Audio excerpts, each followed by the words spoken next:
Listen carefully, because what I'm about to tell you was never meant to leave those walls.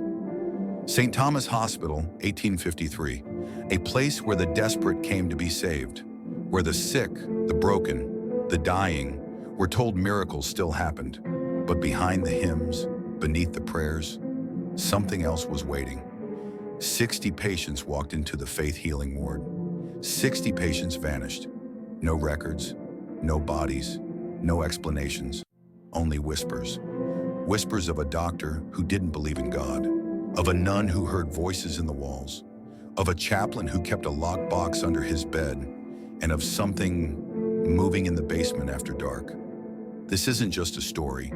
This is what happens when faith becomes a mask, when healing becomes a lie. When the people you trust most are the ones who bury you alive. You wanted the truth? Then follow me. But I warn you, once you hear this, you'll never see hospitals, churches, or even your own prayers the same way again. The faith healing ward wasn't built for medicine. It was built for spectacle. Gold leaf altars, stained glass that burned crimson in the candlelight. Patients strapped to beds, writhing as priests anointed their foreheads with oil, chanting verses while their fevers spiked. And at the center of it all, Dr. Charles Anderson, a man of science who wore a cross, a man who published papers on divine remission while his patients screamed into pillows. You see, the ward had rules. No family visits after sundown, no outside physicians, no autopsies. Because if anyone had opened those bodies, they would have seen the truth. This wasn't healing, this was harvesting. Sister Helen Murphy kept a diary, found bricked up behind the chapel in 1982. One entry reads, "Dr. Anderson says the screams are demons leaving the body. But I know the sound of pain. I know the sound of fear. Last night I saw him take the Walker girl into the observation room. She was speaking clearly when she went in. When they carried her out, her tongue was missing. They called it the quiet miracle. The patients who stopped screaming, the ones who ascended to peace. But there's a reason they were buried in unmarked graves, a reason the coffins were so light. Chaplain Robert Walsh was seen leaving the ward every night, carrying a small wooden box, locked, always locked. When investigators finally broke it open after his death, they expected Bibles. They found teeth, fingernails, and a list of names. All 60, each one marked with a single word, completed. They told the staff the basement was flooded, sealed it off with iron doors. But the night watchman swore he heard scratching, like something was trying to dig its way up. And then one evening, he saw it, a face, pressed against the basement window, grinning.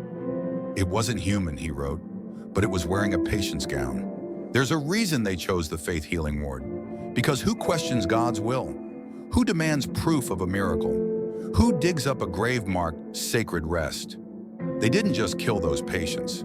They used them, broke them, turned them into something else. And if you think this ended in 1853, you haven't been paying attention.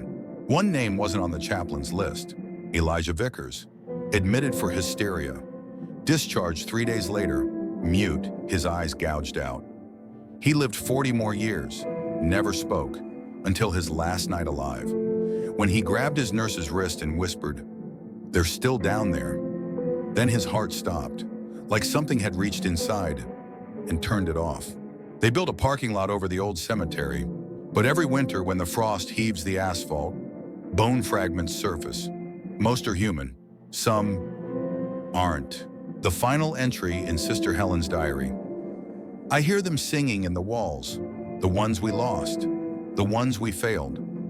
Dr. Anderson says it's the wind, but I know hymns when I hear them. They're getting louder. I think they're calling me home. She was found the next morning, kneeling at the altar, her hands clasped in prayer, her ribs cracked open from the inside, like something had stepped out. The faith healing ward was boarded up in 1856, but one room was welded shut. Observation Room 4, where the Walker girl stopped screaming, where the air still smells like burnt hair, where, if you press your ear to the door, you can hear breathing, slow, steady, waiting. What were they really doing in that ward? The answer's worse than you think, because faith isn't just a comfort, it's a weapon. And those 60 patients, they weren't victims.